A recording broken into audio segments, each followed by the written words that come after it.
اهلا وسهلا فيكم بحلقة جديدة من حلقات ايزي فور يو. بهي الحلقة حابب احكي عن مكنسة الكهرباء كومبليت سي 2 ايكو لاين من شركة مالي. هاي الشركة العريقة. المنتج كتير منيح، يعني صراحة انا مجربة.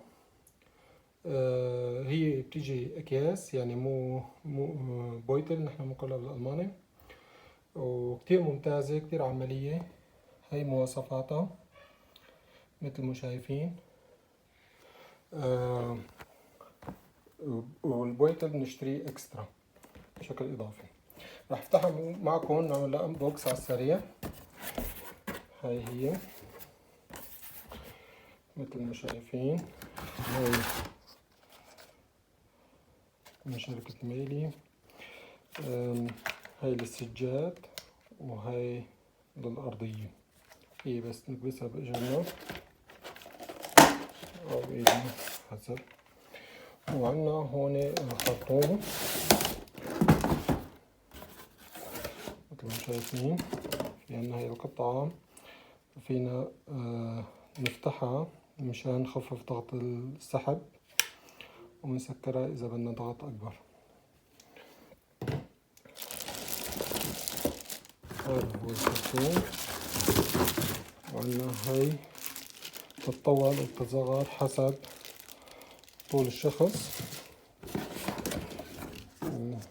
وهذا النبريج كتير مرن، كتير عملي، والخرطوم كتير طويل بيدخل كل الأماكن. وهذا الكتالوج فينا نقرأ بعدين. نفتحها ونطلعها.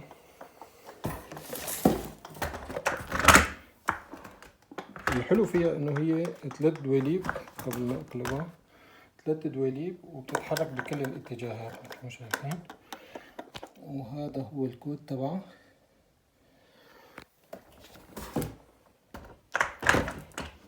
تمام. هلا مثل ما شايفين هون محل الكابل. كابل كتير طويل، يعني ما بيعذبك انك تضل تفكفك وتركب من غرفة لغرفة. كابلها كتير طويل، وبضغطة هاي بيدخل الكابل لجوا. هاي محل التشغيل. هون عيارات اذا بدكم تغسلوا شو اسمه تشفطوا بالسجادة. هون مشان الازعاج. وهي للطاقة القصوى مثل ما شايفين. الماشينة مثل بدي افرجيكم بس شغلة كيف بتتحرك، يعني بكل الاتجاهات، ما بتعذبكم بالحركة وبالتكنيس. اذا بنضغط هون بتفتح معنا هاي الطبقة مثل ما شايفين. هاي ادوات بحيث انه نشفط اذا بدنا محلات بالسيارة او كذا. ودائما بتكون معه مدمجة، بنسكرها. وهون اذا بنفتحها بكون في عنا الكيس مبطن من جوا بحيث انه ما يطلع روايح. هون في فلتر مثل ما شايفين، وهون كمان بتسكر يعني مشان تحجز الروايح جوا، وهيك بيطلع الكيس. هون كمان في عنا فلتر للهواء. والماكينة كتير عملية، بنصحكم فيها شوي. هي غالية، يمكن ما بعرف حقها تقريبا €150 بسعر الحالي. طبعا افضل من المكانس اللي تحت €100.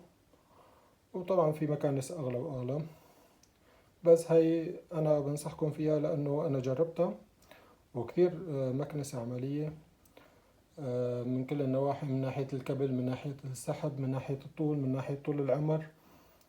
واهلا وسهلا فيكم.